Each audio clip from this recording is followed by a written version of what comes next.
함께 묵상한 말씀을 함께 나누고자 합니다. 예수님의 머리에 향유 옥합을 부은 한 여인의 이야기를 함께 나누었습니다.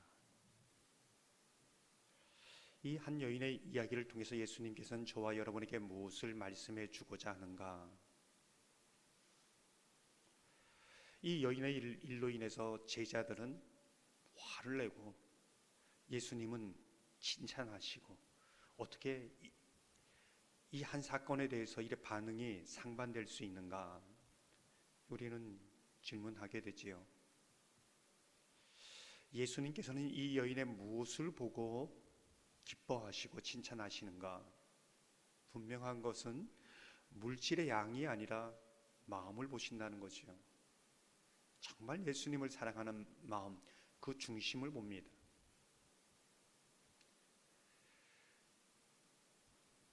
여러분은 아나니아와 삽비라의 이야기를 너무나 잘 압니다. 아마도 아나니아와 삽비라가 드린 물질의 양은 이 여인보다 많았을 겁니다. 하지만 아나니아와 삽비라는 하나님께 책망을 받았습니다. 이 여인은 칭찬을 받은 것이지요. 물질의 양이 아니라는 겁니다. 계산하지 않고 예수님을 사랑하는 그 마음 중심, 그것을 하나님께서는 보신다는 겁니다.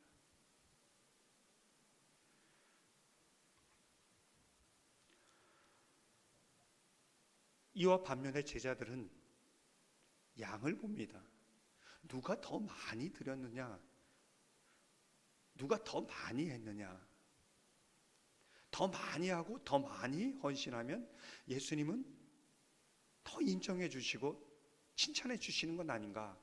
인간적인 잣대를 가지고 한다는 겁니다.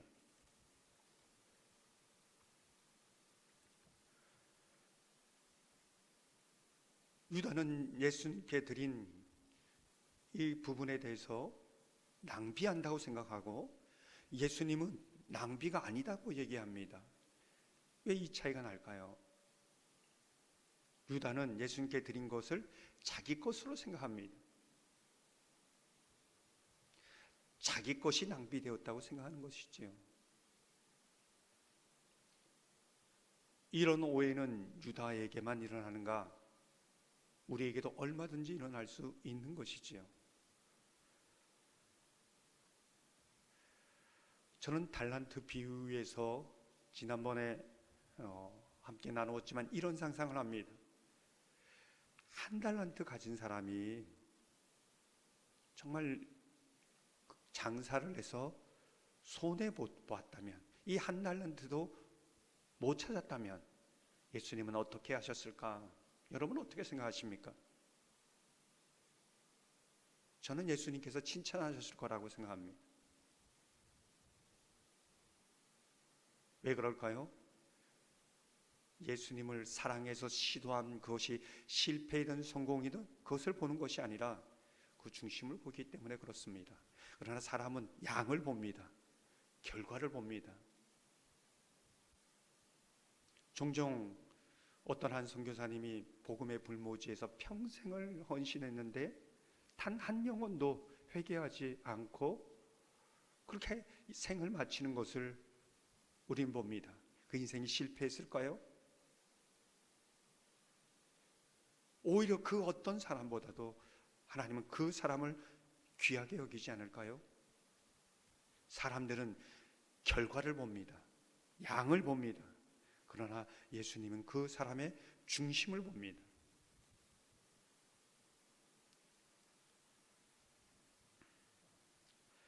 예수님은 이 여인의 행동에 대해서 모든 사람에게 드러내놓고 칭찬하고 있습니다.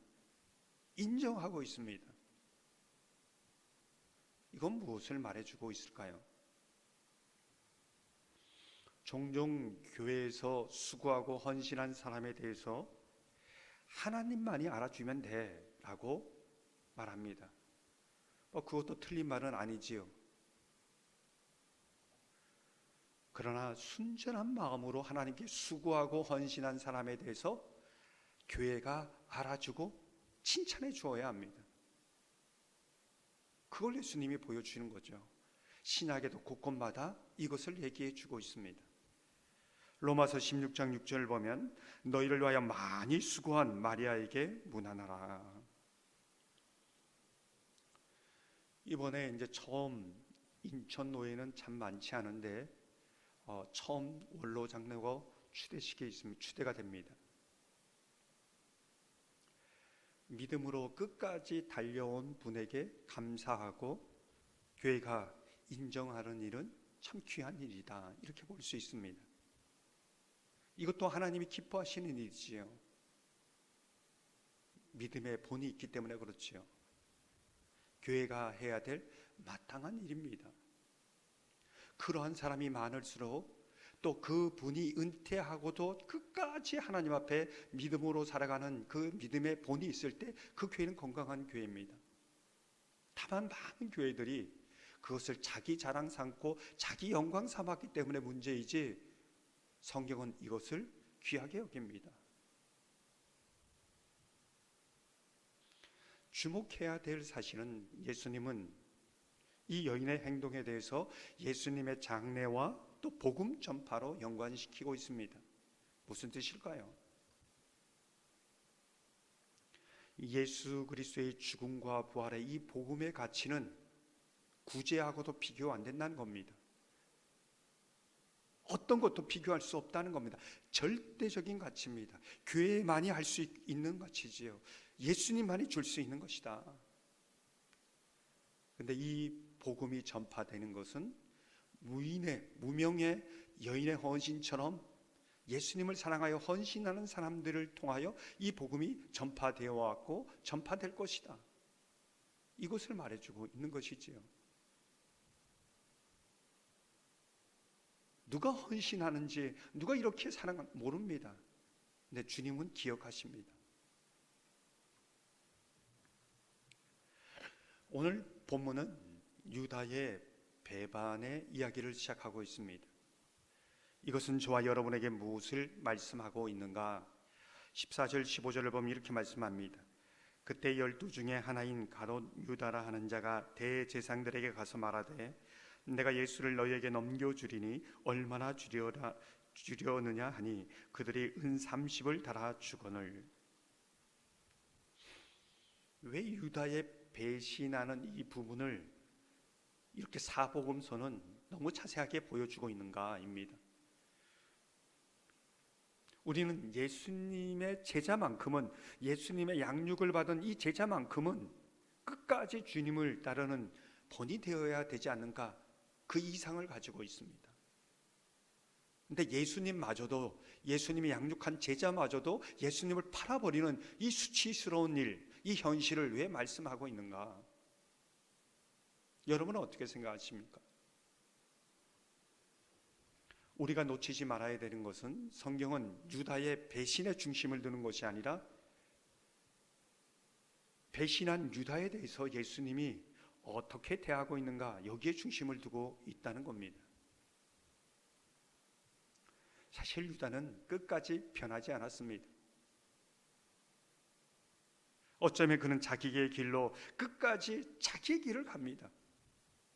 예수님도 바꾸지 못합니다. 그런데 그런 유다를 향해서 예수님은 어떻게 하고 계신가입니다. 21절에서 23절을 보면 그들이 먹을 때 이르시되 내가 진실로 너희에게 이르노니 너희 중에 한 사람이 나를 팔리라 하시니 그들이 몹시 근심하여 각각 여짜오되 주여 나는 아니지요. 대답하여 이르시되 나와 함께 그릇에 손을 넣는 그가 나를 팔리라. 예수님은 전혀 끝까지 변하지 않는 유다를 향하여 불쌍히 여기십니다. 긍휼히 여기십니다. 기회를 주십니다. 기다리고 계십니다. 끝까지. 심지어는 십자가에서 죽음을 통하여 희생을 하시는 것이지요. 무슨 뜻입니까? 사람이 변하는 것, 이건 거의 불가능한 것이다. 쉽지 않은 것이다. 절대적인 하나님의 은혜가 내면 안 된다. 우리가 물어야 되는 것은 변하지 않는 그 사람들 향하여 내가 어떤 태도로 나가야 될 것인가, 이것을 물어야 된다는 것이지요. 그 사람이 변해야 되는 것이 아니라 내가 변해야 된다는 것입니다. 예수님과 같이 긍휼의 마음을 가지고 나아가는 것이지요. 그 길밖에 예수님도 안 되는 일을 내가 할 수 있는가? 없다는 겁니다. 근데 예수님을 따른 제자된 우리에게 그 길을 보여주십니다. 우리가 눈여겨보게 되는 것은, 예수님은 유다 너 때문에 나는 낙심이 된다, 실망한 것이 아닙니다. 끝까지 십자가의 길을 걸어가십니다. 31절 32절을 보면, 그때 예수께서 제자들에게 이르시되 오늘 밤에 너희가 다 나를 버리리라. 기록된 바 내가 목자를 치리니 양의 떼가 흩어지리라 하였느니라. 그러나 내가 살아난 후에 너희보다 먼저 갈릴리로 가리라. 예수님은 유다를 탓하지 않습니다. 어떻게 너가 그럴 수 있느냐? 너 때문에 나는 이 십자가의 길을 못 가게 될 수도 있다. 그건 너 탓이다. 이렇게 하지 않습니다. 전혀 영향받지 않고 예수님은 묵묵히 십자가 길을 가십니다. 이런 모습은 저와 여러분이 유다에 대해서 어떻게 반응해야 되는가를 보여주는 것이지요. 하나님 앞에서 저 유다 때문에 제가 끝까지 주님의 사명 감당하지 못한 건 아닙니까? 변명할 수 없다는 겁니다. 왜요? 예수님이 그 길을 보여주셨기 때문에 그렇습니다. 더 놀라운 것은 유다뿐만 아니라 예수님을 버리고 도망칠 제자들 향해서 예수님은 동일하게 십자가의 길을 택하고 계신 것이지요. 오늘 본문 후반부는 제자들 모두가 예수님을 절대 부인하지 않겠다, 이제 이렇게 말합니다. 베드로는 한 수 더 떠서 다른 제자들은 다 예수님을 버릴지라도 자신은 예수님을 버리지 않을 것이다. 죽는 자리까지 나는 예수님과 함께 갈 것이다, 이렇게 말하고 있습니다. 33절 35절을 보면, 베드로가 대답하여 이르되 모두 주를 버릴지라도 나는 결코 버리지 않겠나이다. 예수께서 이르시되 내가 진실로 내게 이르노니 오늘 밤 닭 울기 전에 네가 3번 나를 부인하리라. 베드로가 이르되 내가 주와 함께 죽을지언정 주를 부인하지 않겠나이다 하고 모든 제자도 그와 같이 말하니라.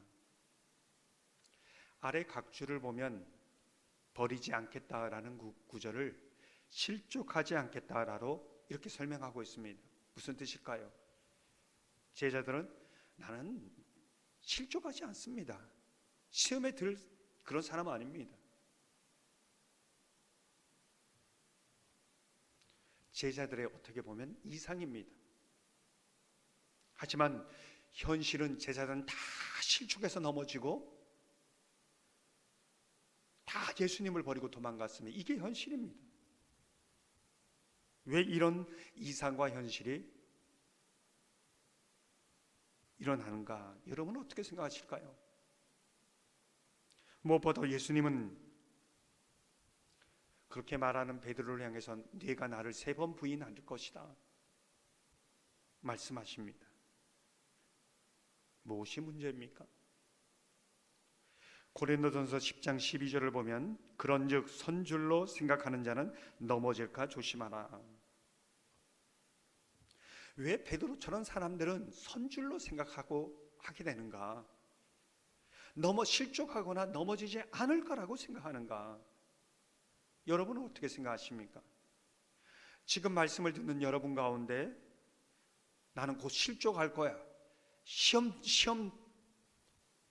들 수 있어, 이렇게 생각한 분이 있습니까?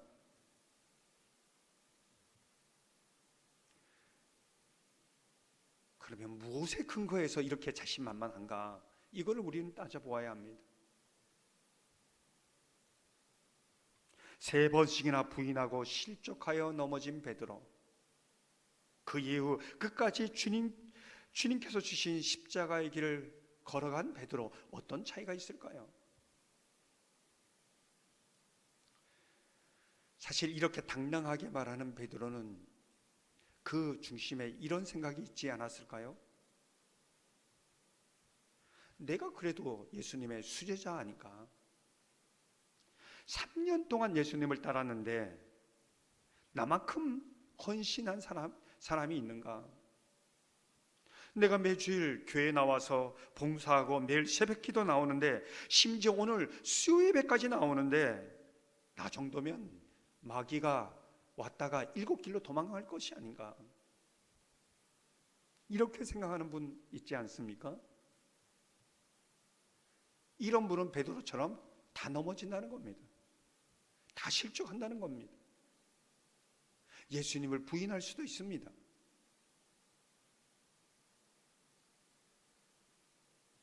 베드로는 철저하게 실족하고 넘어졌습니다.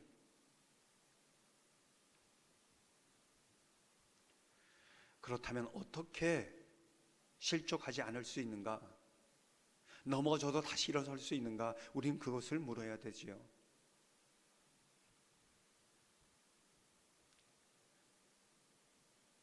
예수님은 철저하게 깨어지고 실족한 베드로에게 어떻게 하고 있는가? 누가복음 22장 31절 32절을 보면, 시몬아 시몬아 보라, 사탄이 너희를 밀가부르듯 하려고 요구하였으나 그러나 내가 너를 위하여 내 믿음이 떨어지지 않기를 기도하였노니 너는 돌이킨 후에 내 형제를 굳게 하라. 예수님은 베드로를 향하여 기도하십니다. 그 기도가 실족한 베드로를 건져내는 그러한 능력이 되는 것이지요.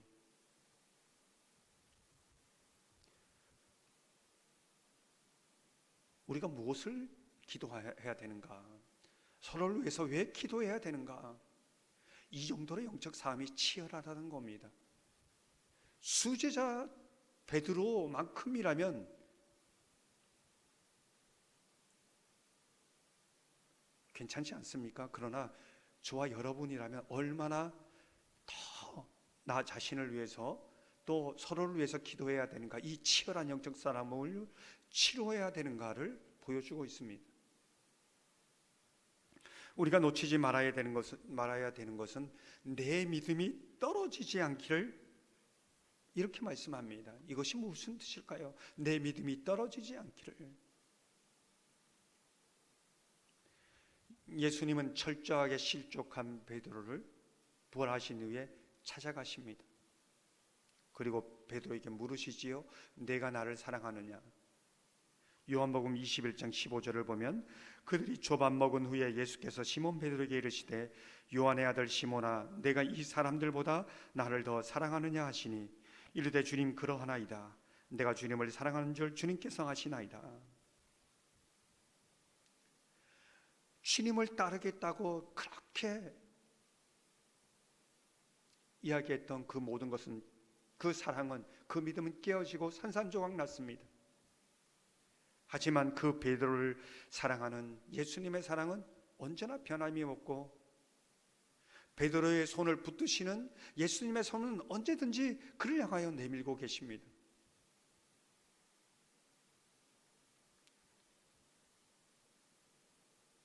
무엇이 베드로의 이름을 반석처럼 세우는가를 우리는 보게 되는 것이지요.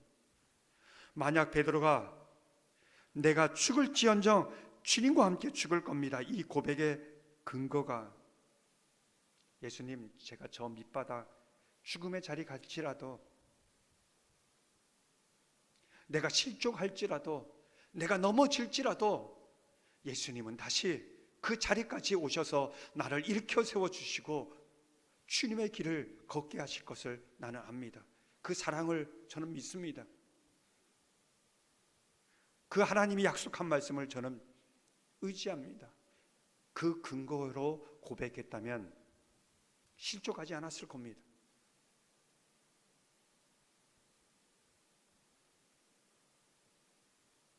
이것을 한 베드로는 넘어지면 다시 일어나고 시험에 들면 또 다시 일어나고, 그래서 끝까지 십자가의 길을 걸어갔습니다. 사랑하는 성도 여러분, 오늘 말씀을 보면서 저 사람은 왜 그래 변하지 않지? 내가 변해서 긍휼로 나아가며 내게 주신 십자가의 길을 걸어가는 저와 여러분의 삶이 되기를 소망합니다. 우리가 끝까지 믿음으로 승리할 수 있는 근거는 나를 사랑하는 주님, 그 사랑이 변함없다는 그 믿음의 근거가 우리의 반석이 된다는 것을 생각하고, 오늘도 넘어지는 것, 실족하는 것 두려워하는 것이 아니라 오늘도 그 손을 내미시며 나를 붙드신다는 그 믿음 안에서 승리하는 저와 여러분 되기를 주님의 이름으로 축원합니다. 함께 기도하겠습니다.